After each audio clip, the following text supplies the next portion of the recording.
The 4 pillars of business strategy, people, and culture. What's up, everybody? My name is Chris Hervochon.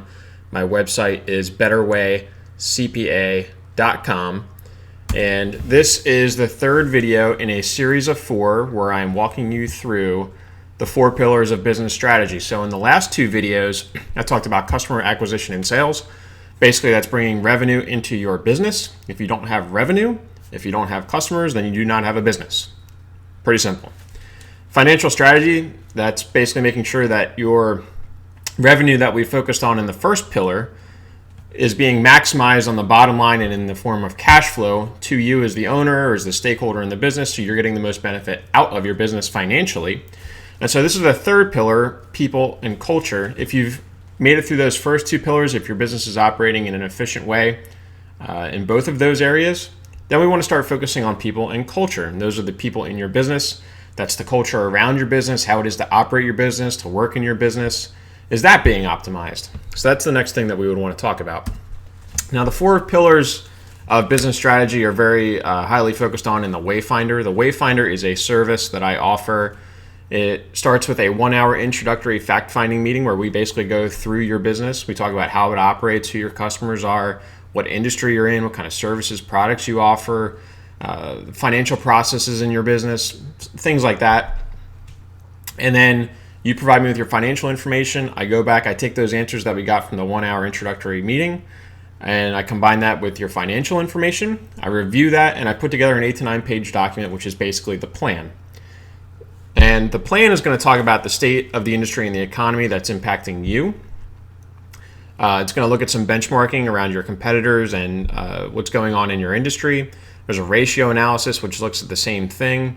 KPI development, so what should you be focusing on? And that's how we kind of go through those 4 pillars of business strategy. Financial process assessment, so how is your accounting workflow working or not? What are the best practices and what areas of that function should you be focusing on? And then what are the next steps? So what steps do you need to take after going through that process to turn your business from the business that you have into the business that you want? And then we were going to sit down with another 1-hour meeting, and we're going to walk through that plan and talk about what it means and your next steps. So, people and culture. Step 1, hire an HR professional. It's pretty obvious, right? I'm an accountant, and I'm sitting here talking to you about people and culture. And the first thing that I will tell you is you should hire an HR professional. If you've gotten to the point where the revenue in your business is sufficient, the expenses are being well managed, the cash flow from your business is good, and you're looking to then grow that business, you really need to have an HR professional, because at that point you're starting to hire more people, you're starting to look at what functions you need to fill, you're starting to recruit more and probably more often as well. And so what you really need is somebody who is experienced in that function, who knows what they are doing, who knows employment laws, who has recruited people before, who's written job descriptions, all those things. So step 1, hire an HR professional. If you take nothing else out of this video, hire an HR professional if your business is in this particular spot where you're ready to grow. However, that does not mean that we don't need to be measuring the people and culture function of your business. So in the last 2 videos, I talked about dashboards and KPIs and how those KPIs feed those dashboards. Well, the same thing applies to the people and culture pillar. And there's a number of things that we can track in that function. So here's a very broad list. It's just a kind of get started thinking type exercise here, but I'd like to go through it real quick. So the number of clients by employee. So how many clients are you servicing per employee? Do you have employees who are servicing 10 clients, other employees who are servicing 30? Is there a disparity there? That's something that you want to look at and you want to manage in your business. Salary and wage benchmarking. So if you're looking at salary and wage surveys or reports that some of these recruiting services provide and put out on a yearly basis. I know that Robert Half does one for accounting, for instance, and they also do one for marketing. Where do your wages and your salaries compare to the benchmarking data that's out there?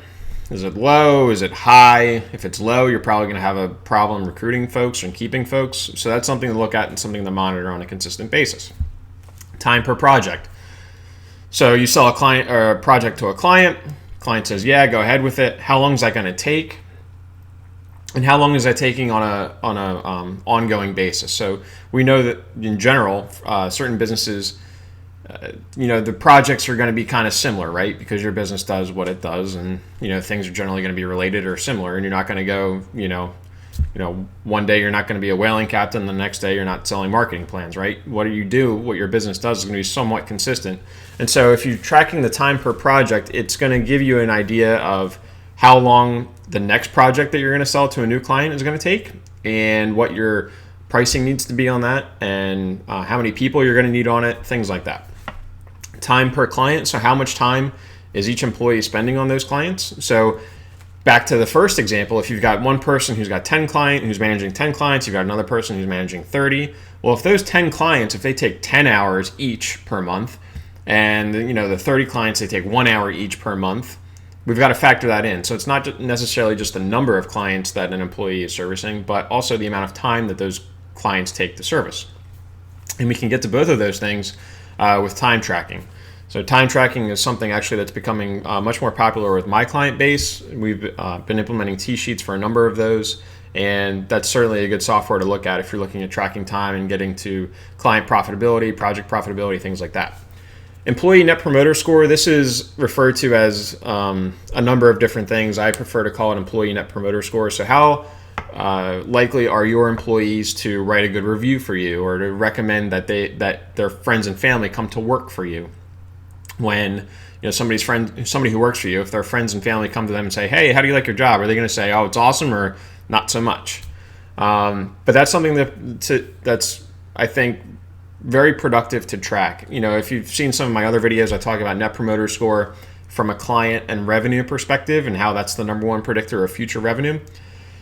I would argue, and again, this is an accountant's perspective, that Employee Net Promoter Score is probably in that realm. Very, very, very important to keep track of. Employee turnover rate, so how often are your employees leaving? How often do you have to replace them? When you replace them, that comes with an economic cost, so a recruiting cost, and you got to advertise that position, you got to pay a recruiter, all those things, but it also comes with a cost to the employees who are still in your business who have to pick up the slack. Or if that's you've got to pick up the slack. It comes with a very high cost. Revenue per employee, so how much revenue you're bringing into the business divided by the number of employees that you have. That's a really interesting metric to kind of look at. You want to make sure that that number doesn't get too low. And you also want to look at it relative to the salary that you're paying your average employee. Percentage of employees electing benefits. So I think that this gives you a fairly good idea of how your benefits stack up. Are they good? Are they bad? Where do they measure? If you've got a very low percentage of your employees electing to take your benefits, you probably want to look at your benefit structure. Just my opinion. Average duration for open positions. So when you do have to go recruit new employees where a position's open or it's a new position, how long does it take you to actually fill that spot? And that gets back to, are your benefits good? Is your salary good? Do you have a good workplace culture? The employee net promoter score. And then that actually takes us into the average Glassdoor rating. So one of the things that most employees do, or prospective employees do, before they go and apply to a job at a business, is they will go on Glassdoor and they'll see whether or not the ratings of that business are any good. And if it's rated 1 star, they're probably not even going to bother applying. But that's something to keep track of, because that's something that you can affect. The way that you affect that is by having a better culture in your business and by compensating your people more fairly and things like that. So Glassdoor review word cloud. So that's an interesting thing that we can do with a dashboard, is we can basically scrape all of those Glassdoor reviews for your company, put them into a word cloud, so you see what the common themes are, what the common words that former employees or current employees are using. And then that'll give you an idea of kind of what that underpinning culture is in your business. 360 feedback score, so that's where your employees rate their managers as opposed to the other way around. That's an interesting exercise to go through. I've been through that a few times, and frankly, I think it's helpful. And then human capital value added. This is a really interesting one that I came across as I was actually putting these slides together. There's a link in the resources page, which I'm going to talk about in a couple minutes. But that's a really interesting calculation. Again, that's something that we can calculate and that we can put on the dashboard. But it basically talks about when you bring in one more employee, how much value are they then adding to the business? And we want that number to be positive and as large as possible, obviously. So moving on to culture. Again, if you take nothing else from this video, it's hire a professional who knows what they're doing in the HR realm. So hire somebody who can help you measure and improve culture. Not just improve culture, but also measure it. And those are the KPIs that we just talked about. You want to be measuring things. If you can't measure it, then it's really, really hard to manage. Other things to think about. How often are you meeting with your direct reports? That impacts culture. What does the dialogue look like? Is it two-way? Is it one-way? Do you encourage innovation time? So basically, are you giving your employees time to go and try to make their job better, make your business better, basically just kind of explore? I think that's a really helpful exercise. I've had managers in the past who have allowed me to do that. And to be honest with you, that's how I got to where I am today and how I basically developed my skill set to be able to offer the services that I offer to my clients. But that's a good thing for your business because if you have a bunch of employees who are focused on making their job better and making your business better, before you know it, maybe these employees are creating automation that turns one employee into effectively three. Things like that can happen. How much time, money, and effort does your organization spend on developing people? That needs to be pretty high. The millennial generation, and I'm a millennial. I'm an old millennial, but I'm a millennial. One of the things that I see in surveys is that they really, really want their employer to support their development, their personal development, and their career development. And I know that the counter argument to that is, well, if I train these people and, are they going to leave me, right? And then the old saying is, well, if you train them and they leave, okay, what are you going to do? But what happens if you don't train them and they stay? No good. And then so one of the other things I've been through in my career several times in various capacities are these personality trait assessments, which I think can be really, really helpful. The leadership circle profile, I went through that. That's provided by pLink. I went through that in the AICPA Leadership Academy back in 2018, so about a year ago. And it's really, really cool. It's an interesting exercise. It talks about being reactive versus being creative and how those two things work and how you need to operate based on where you fall in that circle. It's a really interesting assessment. I recommend highly that you click on this link here when I post the slides and go check it out. The predictive index, that's another one. Strengths Finder and via character strengths. These things all kind of, to be honest with you, I think they all kind of interplay together. I would recommend taking, at least two of these or possibly even three and using them in your business. So have your employees take them. Like for instance, the VIA character strengths, that's free. It doesn't cost anything, just a couple minutes of your time, and it tells you what you value. So if you know what you value and you know what your coworkers value, what your boss values, it makes it easier to operate together. And one of the things I'm going to talk about here in a couple minutes is Principles, which is a book by Ray Dalio. It was the #1 business book of 2017. It's a really long book, but it's an awesome read. And what he did was he had in his firm, Bridgewater Capital, which is one of the most successful hedge funds ever. And you see Ray Dalio now on the speaking circuit, and he's got videos all over YouTube. He's a really cool guy to listen to. And he's looked at now as one of the top managers of our time, certainly. But what he did in his business is they basically had an assessment which was somewhat similar to this, or somewhat similar to these that I've listed here, and they put together baseball cards. So every employee had baseball cards. In the last job that I had, we took the predictive index, and everybody's predictive index was placed on their office or on their cube. So kind of how people operate, what they value, and it just makes it easier to work together if you have that level of transparency. So that's pretty much it. But a couple of final thoughts. At this stage in your business life cycle, if you have enough revenue, if you're managing your business from a financial perspective in an efficient way, you definitely need to get an HR person in there to grow your business to the next level. You're now at the point where you're going to be hiring on more employees.